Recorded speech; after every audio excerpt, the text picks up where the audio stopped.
So, as a notion, for now recording, I had, apologies, it's been a while. I'm currently just taking care of my garden, and we will be starting, Winter Dusk here in a moment. And we will get through that. Maybe today, maybe over the course. Gonna be trying to actually, do one full, area per stream, per recording. And otherwise, I will be trying to... Pretty sure I harvested all of those properly.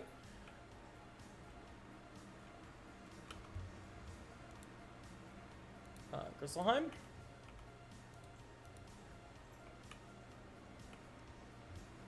Yeah. I'm a little scatterbrained. I had some farming on in Darkmoor, and then went to do some Rattlebones farming on my fire. How can I help? You wish to journey to Hrundle Fjord? It is a simple task. Step over to my ship and we will set sail. But yeah, Here it is. that's the case Hrundle there. Fjord, part of Winter Tusk. If you wish to return to Northgard, or return here from Northgard, my ship is at your service. Appreciate it, Boulder. There is none. Stride over to that nearby ship, if you will. Alright, let's verify my deck. Examine the long It's been a while. It was frozen in place here at the dock.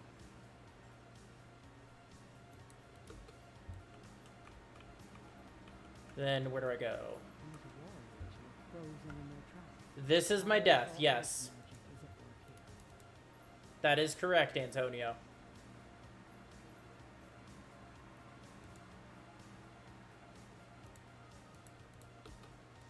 I think I need to turn up my game sounds a little bit.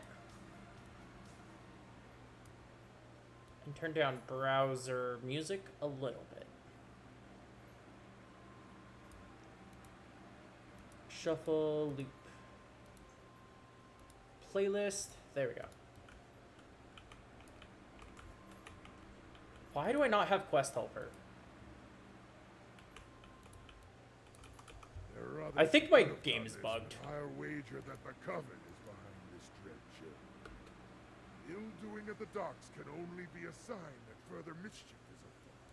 You should go and examine the gates to Hrundle Fjord and see if they were able to withstand this wretched cold. Go and scout only. Do not open the gates or enter the village just yet. As a captain, I cannot abandon my longship, so I will wait here for your return. Understandable. You wait there. Yeah, I'm gonna need to restart my game. Wait, I'm in a group?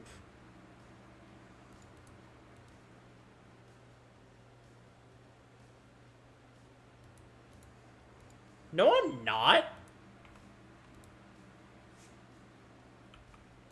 That's why it's bugged. Okay.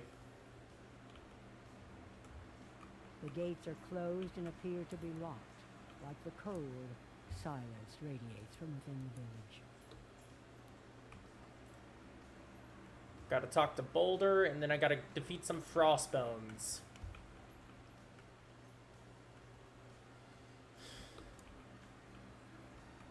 The gates are locked, eh? That is a sure sign of trouble. In kinder times, the village guards would have seen the sails of my ship and opened the gate to greet us. I suspect that the village of Hrundle Fjord is in the icy clutches of evildoers. Oh no, not the evildoers! There must be a way through the gates. Perhaps a secret signal to alert those inside. Those frostbones outside the gate may know more about getting inside. You should defeat a few frostbones and see how they signal to one another. Yeah, that sounds about right.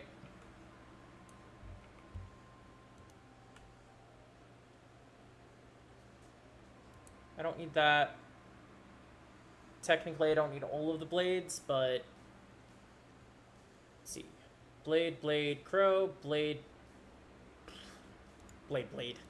Deer Knight, even.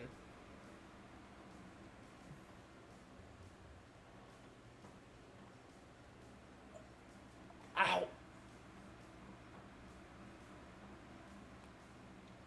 I really need a good shoulder and back popper. Aid and Blade.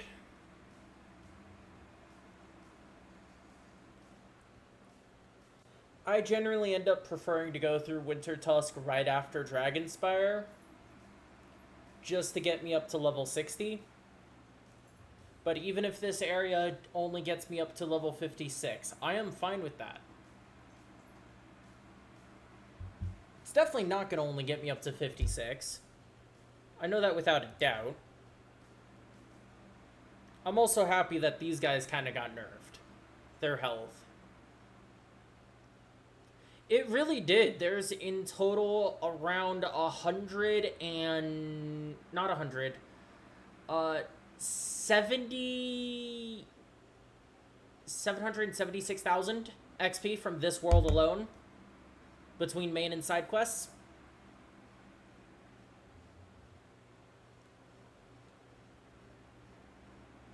No, that's a little bit too much. Hold up. What was the XP values that I had written down?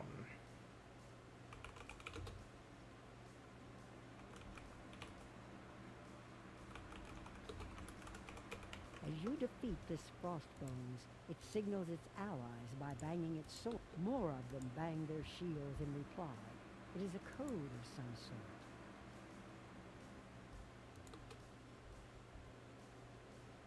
Okay, where was that value that I had found? Yeah, no, side quests really do help a lot for here.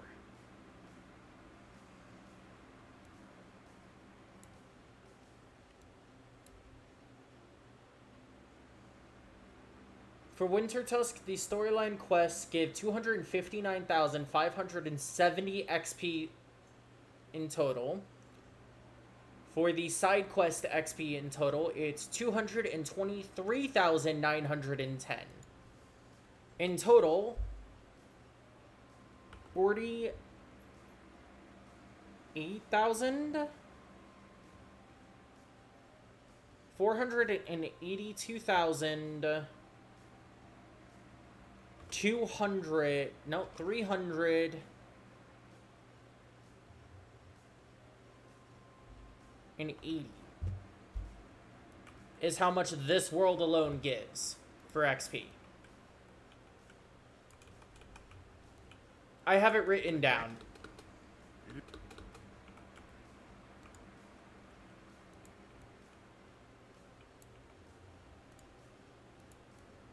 I actually have all of the world's XP totals written down. I just need to find the specific one that... And something that sounds like Norse code. A moment later, it opens. Vanir... Where is Vanir? He's in the cabin.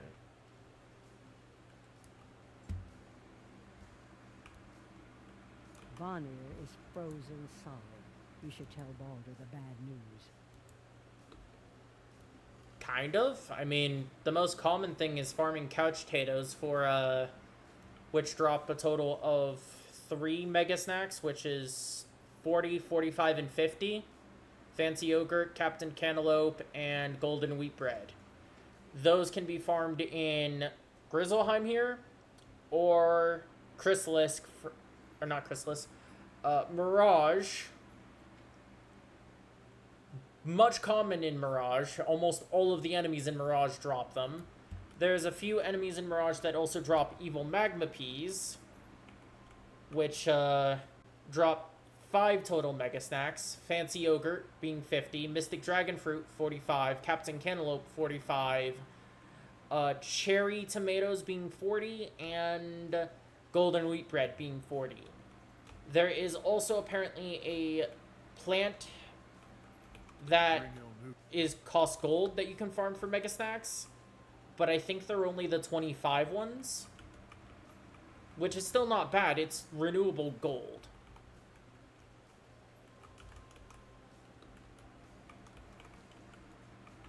Yes and no. Every drop chance it has been for the seeds are kind of bad. It's just how quickly you're able to actually defeat them, what world you have access to, and whatnot.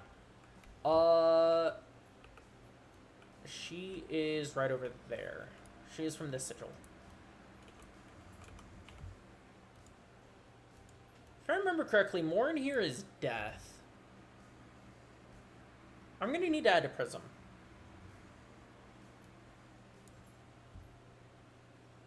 Nope, she's Storm. Okay. You're not frozen. No matter. You'll join the others in their wintry doom.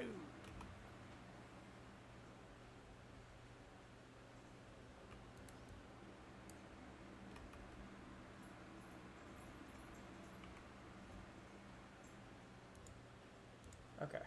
That is still playing.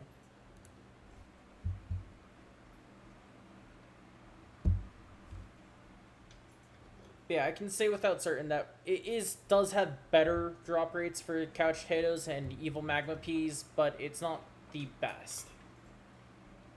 I can't really say any best location. Barrage is a decent location. Especially with how early you get access to trying to farm couch potatoes in Mirage.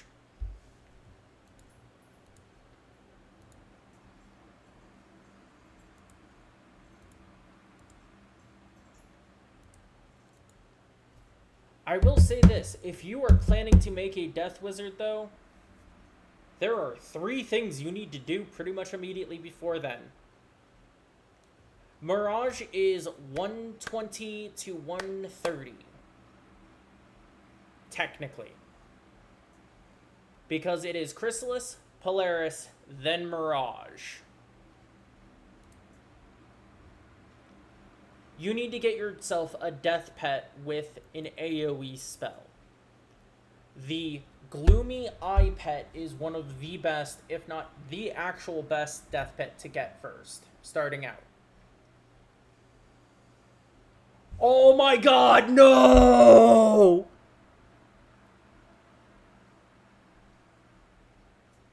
I just got imped.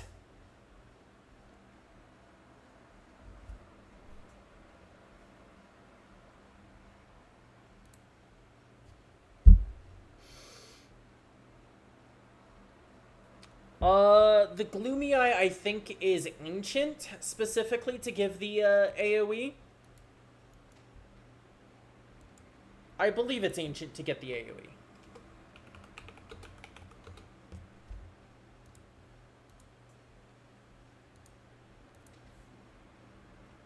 Nope, it's Adult. And it's a Death Colossal Frog. It very much saves you time when going through places like Colossus Boulevard, Croctopia, Marleybone. It starts not as much helping once you reach Marleybone to Mushu, because enemy health. At that point, you will want to start farming for Deer Knight, Ship of Fools. At the very least, Ship of Fools from Celestia, Drowned Dan. Or Deer Knight overall for higher damage to get that from Lamp and Fire. Both gold key bosses in 2 different worlds.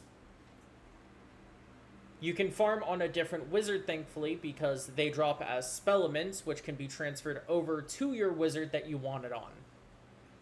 However, if you are going to be using it for Mushu or Marleybone questing, which is the 2 worlds where you would normally want it, and definitely want it for Dragonspire, you will need Arc Mastery jewels from Rockhammer, the jewel shop in Wizard City. Just having 2 +1 Arc Mastery jewels will give you more than enough. I could use your help. If you could show an old raven some charity. Those frost goblins outside stole my rune carving tools, along with some blank rune stones.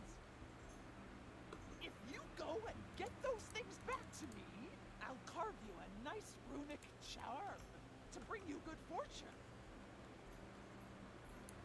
So, Deer Knight takes a Death Pip. Death Pips are part of Arc Mastery. Arc Mastery rating doesn't get brought to you by default until level 50. However, by using Arc Mastery Jewels on a ring or a theme, will give you Arc Mastery rating, allowing you to get those pips at a lower level, which can also convert a regular pip, a white pip, to a death pip, and vice versa, a power pip to a death pip. It will always convert a power pip to a death pip first. A power pip to a school pip first.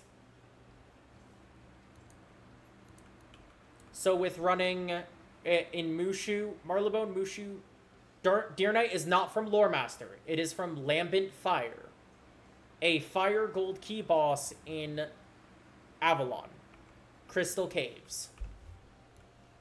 Lore Master no longer drops any of the spells except for Headless Horseman, which is a single target hit, and that's only during Halloween events.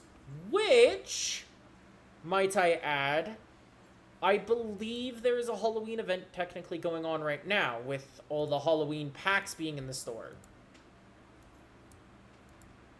I believe Lore Master would be dropping it right now because of the Halloween themed packs.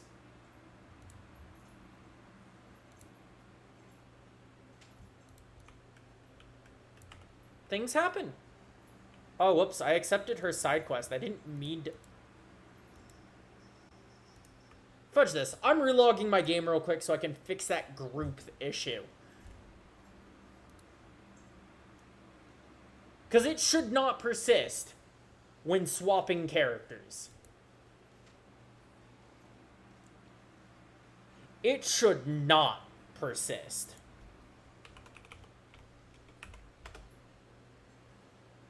Oh boy, that is annoying.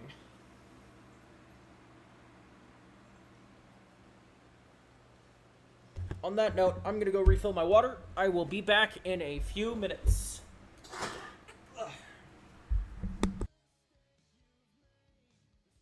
Yes, bugs.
Alright. So, for Death and their lore spells, there is 3 bosses to farm. Key bosses, specifically. One's optional if you want it, you want it. Otherwise, not worth bothering. Aside from the mounts that it would drop. There is Drowned Dan in the Science Center of Celestia. There is Lambent Fire, Crystal Caves of Avalon.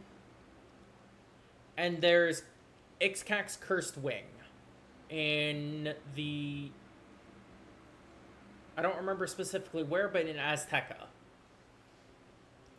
Drowned Dan drops Ship of Fools. Honestly, a really amazing spell. One of the better Death lore spells.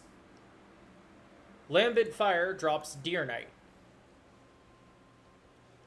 Only an upgrade based around the 270 extra damage it does over 3 rounds. But if you're going for the upfront hit, Ship of Fools is better.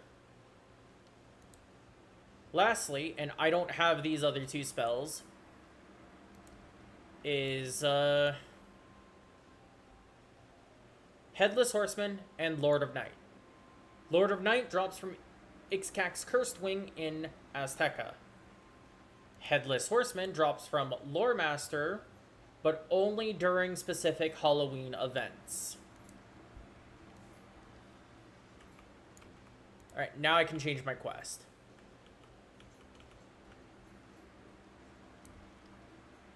That was annoying.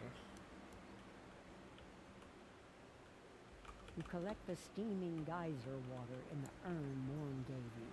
You're careful not to burn yourself.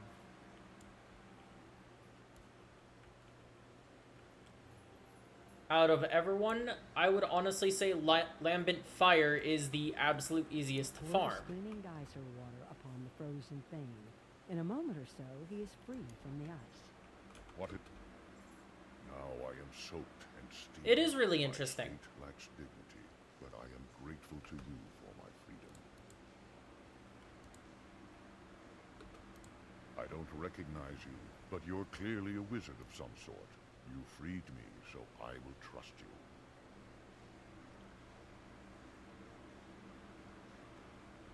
Bottom path here is pure utility. This is honestly pointless because if an enemy already has a heal over time, that infection does not really do anything. Top path is better for Pigsy. Or for Dark Sprite. For Ghoul, bottom path is kind of useless. Gambit, if you have a shield, you get 2 plus 15% death blades for your next hit. I don't think it's part of the same hit. Utility, and if you are shielding. Top path is better. For the 3-pip hit, which is Banshee. The one you must speak to is Grandmother Raven. Bottom path is clear 2 charms for minus 50% infections. This is really good for stuff later in the game. Specifically, the Nightmare Dungeon at 170 at the end of Wallaroo. Prior to that, not really. Not at all. Damage is going to be your best friend for a while. For Vampire, bottom path, similar to what the Banshee does. However, it's negative charms to then apply a school-specific minus 60% weakness to the target.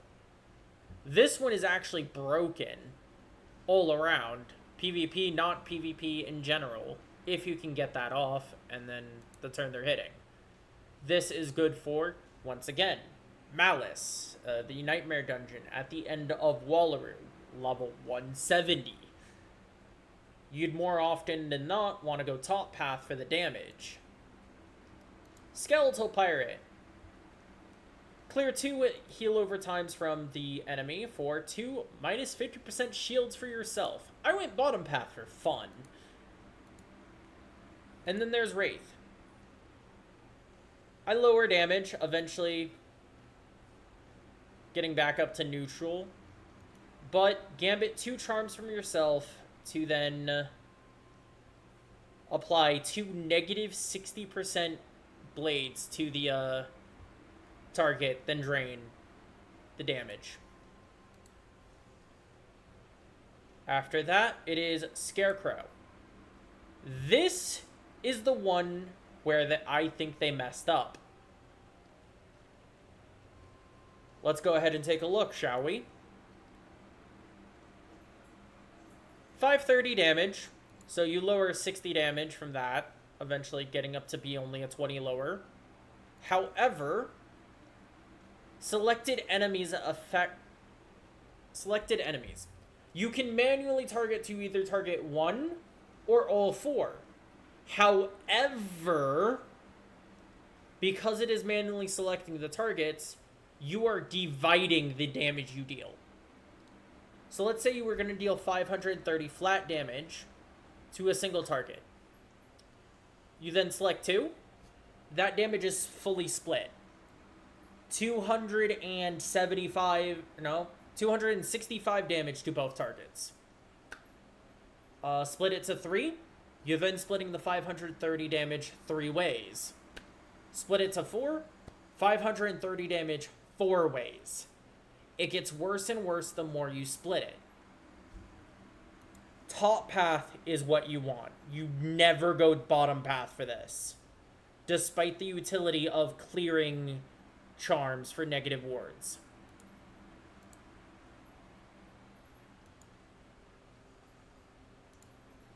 That's the issue with Scarecrow right here. This is the part of the Arc 2 Spellements update. For Ship of Fools, bottom path, honestly not worth it. Never worth it. It's just flat damage, no health drain. It's a lot of damage, yes, but that health drain is what made Ship of Fools so unique and helpful. I don't agree with the bottom path of Deer Knight. Some do. If you're going for the first initial hit to kill, bottom path could work. Really could. But I personally like the safety of the damage over time from Deer Knight that it base has. Monster Mash is its own loophole. For these, to learn them initially, you need 35. It is said she gave The first upgrade is 75. At the heart of the spiral, but that was long, long ago.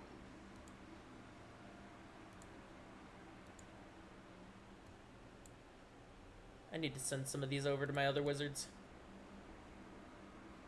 Like, my balance definitely needs these. My fire could use these. She is a loyal ally of my people. I bid you check on her, see how she fares. I fear that the Coven has done her ill. Grandmother Raven is often near the giant tree behind this hall. Go and seek her out. Will do. Little upset that I accepted a side quest before I was ready to. Now, when farming the gold key bosses, I don't know what it is for lower level, but for the tier 4, which is level 110 plus,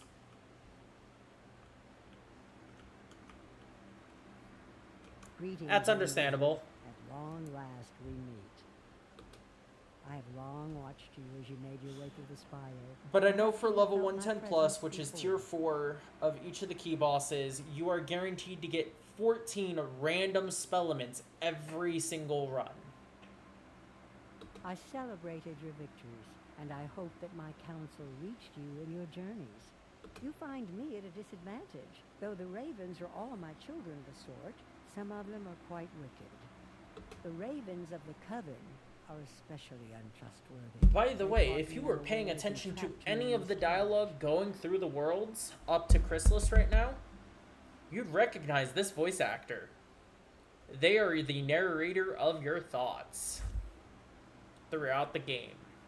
If you would help an old grandmother, Up to a talk certain the point. 3 wise sisters called the Norns at the nearby well. They can see into the past, across the world as it is, and they know what is to come. They can help you set me free.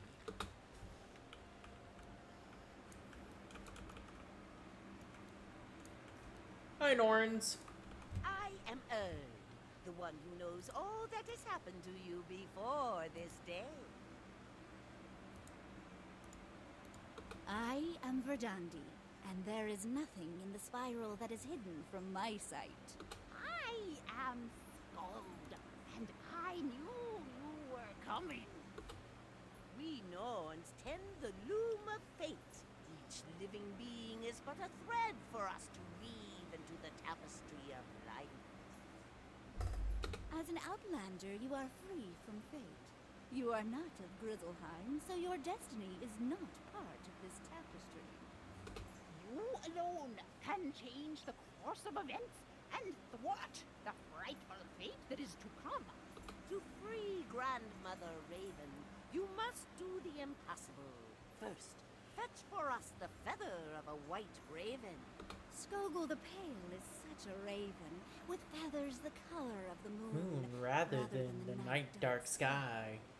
Go to Skogul's hut in Hrundle Fjord and beg from her a single white feather. Easy enough.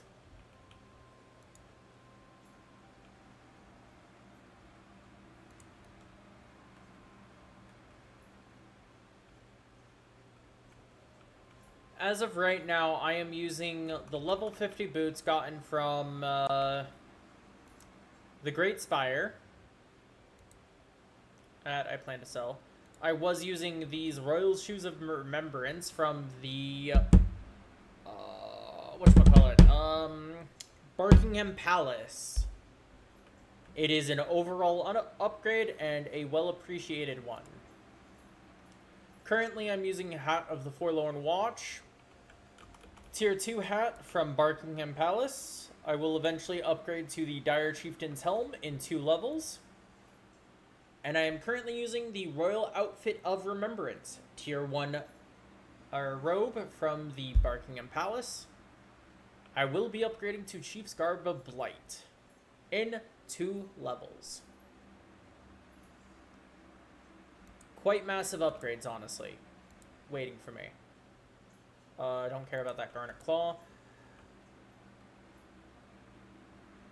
I wish I had the, what was it? The Bear's Claw of Battle or whatever, 56 Thame.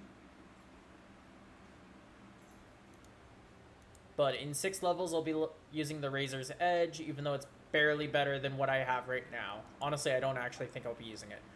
Whoops. Currently, I'm using Shoji's Ring of Pondering because of the 2 Arc Mastery tools and my damage that I have on it.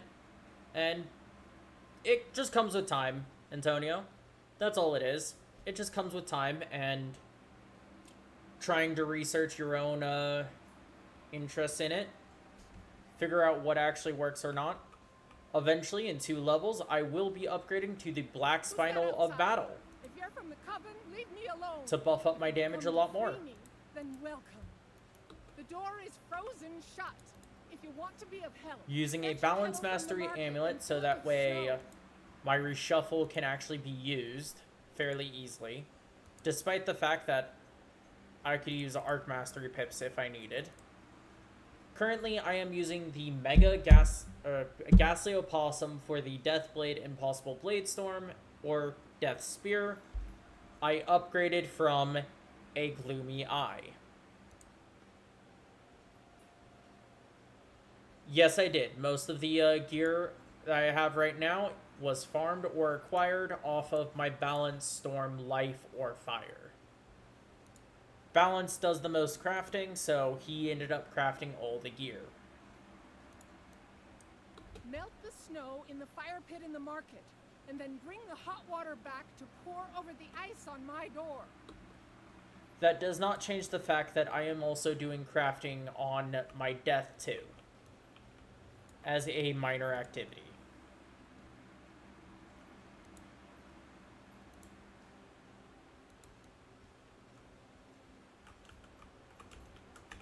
There it You is. get a cooking pot and quickly fill it with snow. I tend to do a lot of my farming that I can on other wizards. I also have these energy boots shortly. Use the cauldron. The snow melts and boils quickly.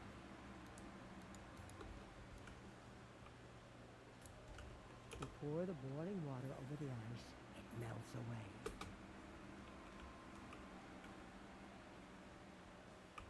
Hello, Skogul. You're not from around here, are you? You have my gratitude. Crafting is going to be a I'm saving still grace. mad at what's been done. Get done with that as soon as possible. If you'll go and teach a handful of those ravens a lesson, any of them will do. I'll be willing to listen. So, what are you waiting for? Get out there and thrash some of the ravens that ruined this nice village. Reason being is there is the gear for level 56 as shown. There is the gear at level 130 that is honestly absolutely amazing. Best to get that over farming Paradox. How long does it take? It depends. It entirely depends on how much ingredients you ended up harvesting as you were questing through, and all that. It's not that long when you're first going for it, because most of the stuff can be found relatively easily and nearby. Like, the initial quest to get the crafting bench. Mistwood is kind of annoying to find. It's common, but it's not. Almost all of the ingredients required for that first crafting quest can be found literally in the commons, or not commons, can be bought from the reagent vendor right next to them. The only thing that would take you a little bit is the cattails, but those are fairly common between the Unicorn Way, Old Town, Triton, no, not Triton, Cyclops Lane. Those three areas will have the most cattails for you. There's also they also spawn in Wizard City, but not common enough. The second quest in Crocotopia, the things that may take you the longest are going to, well, be stone blocks and parchment. Parchment can be found more commonly in the Croca Sphinx. Stone blocks can be found pretty much anywhere. Throughout the Palace of Fire and the fudge your freaking myth imps. I swear. Oh my god. I hate that. Croca Sphinx, the Palace of Fire, the Tomb of Storms? No, the Well of Spirits. Pretty common throughout those areas. The other two reagents needed are from the vendor right next to the crafter. The part that will typically take you the longest will actually be the crafting timers between each item. Ranging from 5 minutes to 10 minutes. A lot of people have a few issues with the Dragonspire crafting, which is the fourth crafting quest, because of the Crimson bookshelves.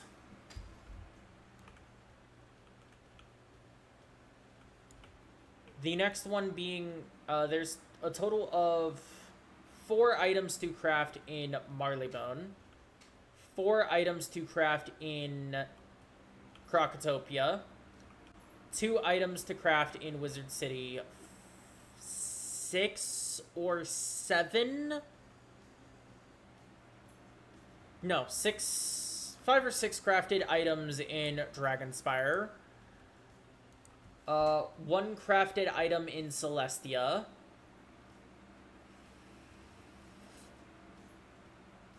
6 crafted items in Zafaria. once you get up to Zafaria crafting, which is Legendary Artisan, you can start crafting some spells without having to use spell elements.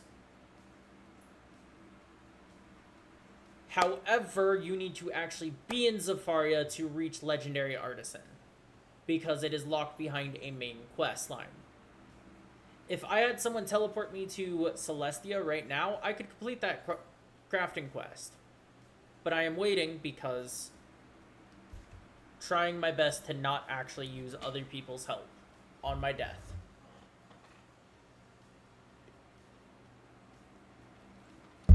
It's also why it took me until level 53 to actually get my Scarecrow.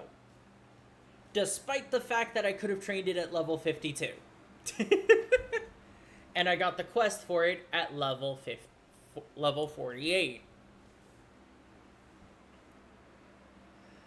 That is another thing. On very specific dungeons, I will be seeking help. So I joined others for Mount Olympus. I am planning to join others for Waterworks. I am planning to join others for Atlantia. I had joined others for Barkingham Palace. The farming dungeons. Xibalba I could probably do alone. I don't know how well I'll do it. But I actually very well could do it alone. I personally do not want to think about Azteca right now, though, because Azteca is by far my most hated world. I'll help you now that the ravens have paid for the trouble they brought to Hrundle Fjord. What can I do for you? A feather? An odd request, but if it's for a good cause... Wincing, Skogo pulls out a stray feather and hands it to you.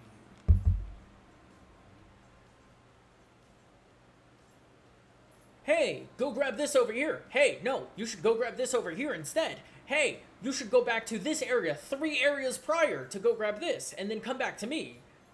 Oh, hey, go and defeat these and collect 50 different things from them for me. And then go back to this area 4 areas prior. Use that in a spell against me, and you'll wish you hadn't. Does that make more sense?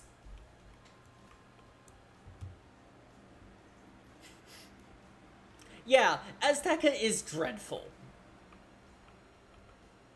Chrysalis has been a lot more enjoyable than Azteca ever will be, despite the fact, and people claim Azteca is long, Chrysalis is longer. Azteca is only long because of how much you run back and forth. This feather will They did actually pad a little bit, increasing the drop rate for the collect quests and whatnot, to change the fate of a world. but does not change the fact of how much you run back and forth, back and forth. You quest through, you have to loop back 3 areas prior to grab something and defeat some enemies. You go back to the area you just were, run forward more, gotta go back out 2 areas, then return, 3 areas, return, talk to this person way over here, and then return. The next impossible thing we need is a claw from a bear with no name. In this world, that is no small thing. Absolutely dreadful in my honest opinion. I hate Azteca for that reason. Absolutely love the theme of the world. Dying world due to a meteorite coming to strike the planet and destroy everyone. Called down by the Song of Creation. Vanir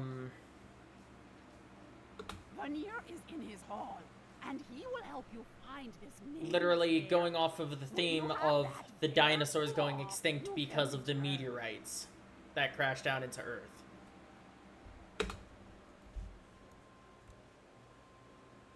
I'm actually most looking forward to Avalon, believe it or not.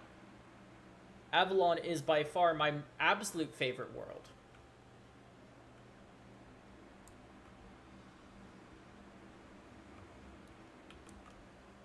You seek a bear without a name. How odd. Why would any bear not want to have a name? to echo in glory. I keep a census of all those who live in this village. Read it and see if it helps. No. Not accepting side quests yet.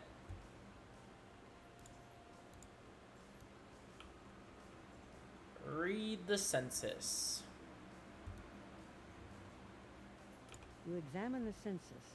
The list of names doesn't include Lee, who is standing outside of town.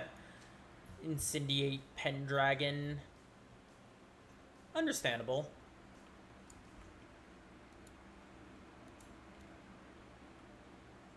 That reminds me of the glitch that was happening just outside of Ghost Avalon. In the catacombs, I believe it was? No.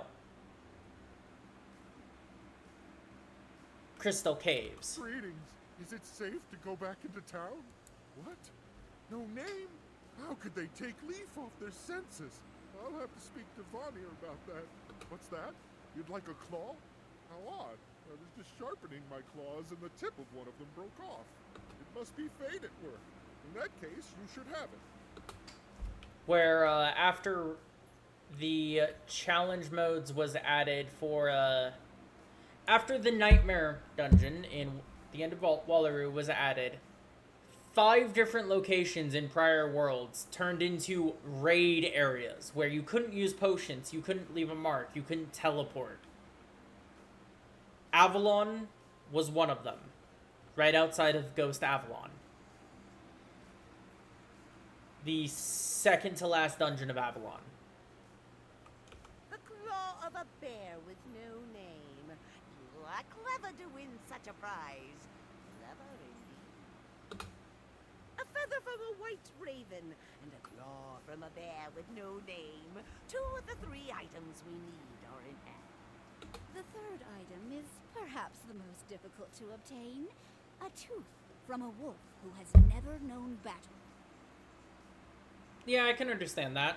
Fate smiles upon you. At the edge of this village is an herbalist called Regan Wildleaf. He may be of help. I remember... Excuse me, there's been an oversight. Apparently, you're due for another spell. One your professors aren't. You'll hear from Baldur Goldpaws when he thinks you're ready. It may involve going into Wintertusk and Grizzlehunt, so you should become familiar with that area. I know exactly which spell. I am not interested, though. I remember back when I first started playing on my second account, when I first made it to Celestia, and first started seeing Morganth and everything. I thought it was sick. You aren't. I thought it was amazing. Did you come with the coven, or are you here as a friend to the folk of Hrundle Fjord? We can use allies in this grave time. I am an herbalist, and I do what I can to heal the sick. And I was constantly curious as to what might happen next. A tooth is a strange request, and an odd coincidence, one I cannot ignore. When the ice first came, I bit a piece of it and broke a tooth. I'll readily give it to you, but can you help me? I have an ache. And made me for curious medicine, about the motives and the behind herbs I need Morganth for as the well. remedy are outside of town. I'll need a sprig each of valerian and of amaranth. They grow around the village and outside the front gates. I'll also need a branch of moonwort, which the coven nightwings may have taken. Gather those 3 herbs, bring them to me, and I'll look around and see if I can find that broken tooth.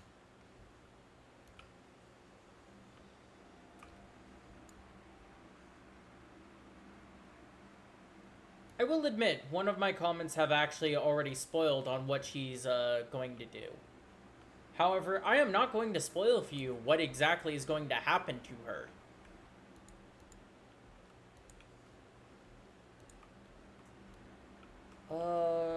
Grab this wooden chest. I don't need anything from over here, I believe.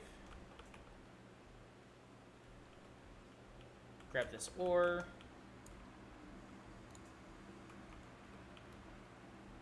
The plants themselves should have a name above their head.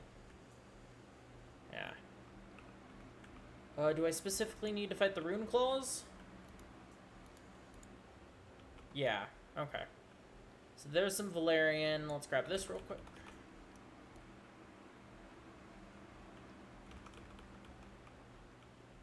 But yeah, you could say that she's basically just playing with things. She's essentially just playing with fire.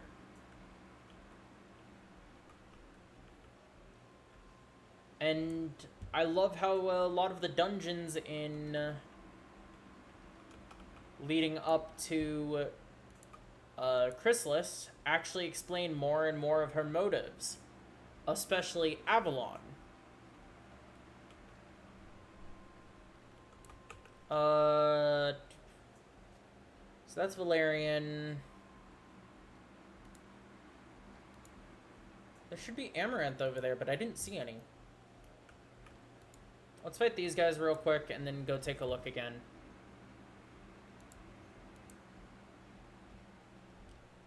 And then there's Chrysalis. Specifically, I believe it is... Yeah, Chrysalis Part 2. In the Hive.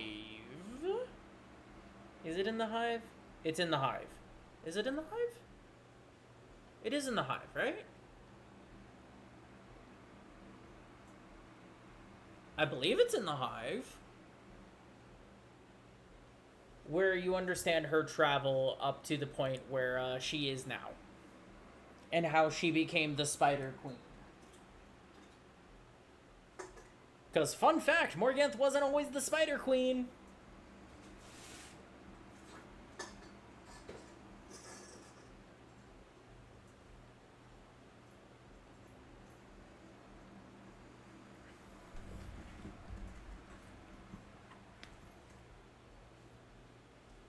She became the Spider Queen through brute force.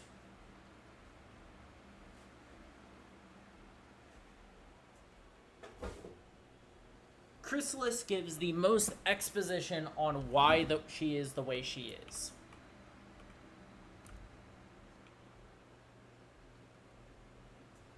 I'm sure it was just blind, but there should be over here. Oh, wait, I know where it is. I'm dumb. It's up here. And there's the troglodyte for Hrundle Fjord.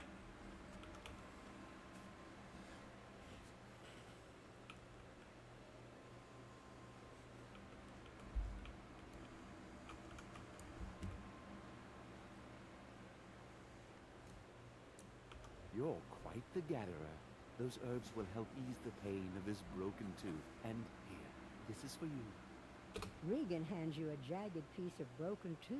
That must have hurt coming out. Yeah, especially since that's one of his canines.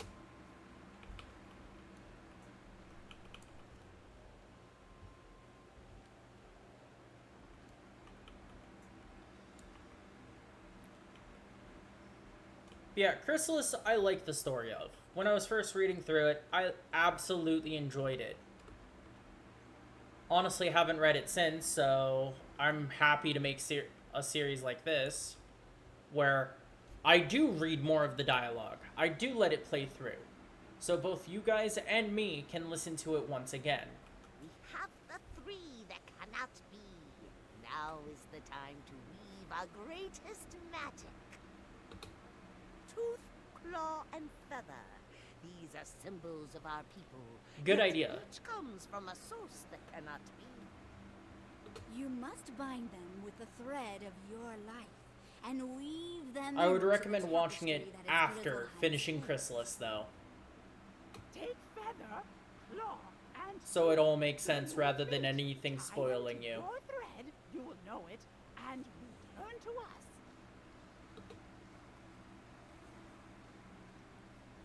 Alright. I'll apparently know which thread is mine. One of the threads looks a little different from the others. You get a sense that it represents you. You tie the feather, claw, and tooth to the thread. Strangely, Grizzleheim feels a little more like home to you. The awkward part is, they said I'm not from Grizzleheim, so the threads of fate do not matter to me. However, how do I have a thread of fate already? If I am not from Grizzleheim and the threads do not bind me. You can now dispel the magic that binds Grandmother Raven within her cage. It should open to your touch.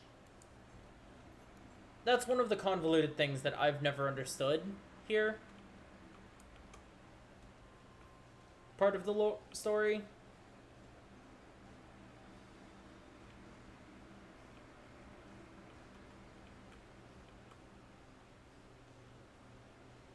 No worries. Hope you have a wonderful night, Antonio. Thank you for hanging out and chatting with me as long as you did.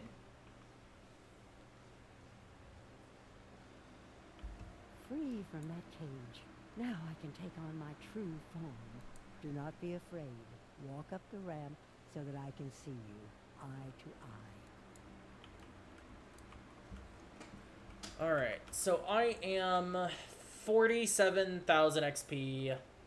Good night. Off of leveling up. It has been centuries since I wore this shape. Oh, to stretch these wings once more. There is still much to do, else the Everwinter takes us all in its cold, clawed grasp. When the Ice Titan fought with his brothers, the Titans of Fire and Storm, the world was threatened with ruin. Bartleby sung the song that put them to sleep, and bound together the shattered world, and spun it into the spiral. 4 sons there are of the Ice Titan, 4 giants of frost. Austri, Vestri, Sudri, and Nordri are their names. Each frost giant rules a land near Hrundle Fjord, and they have never been friendly to bear, wolf, or raven. But the one they liked least was their father, the Ice Titan himself. While the father slumbers, the sons run wild. The 4 ice giants each have a means to bind their father to sleep. 4 golden seals, 1 to each. I lay this task upon you, to fetch back the golden seals. The gate to Austri's land will now open to you. Go through the gate and speak to Austri. Bargain for the seal, then return with it. There is no other way. Alrighty. And I will go ahead and be ending part 1 of a 6-part video, actually. There would be 6 parts for here in Winter Tusk. Gonna end this part here.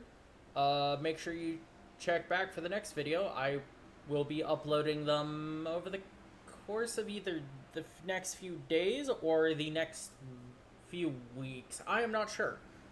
I will keep in touch with that. Anyway, bye-bye.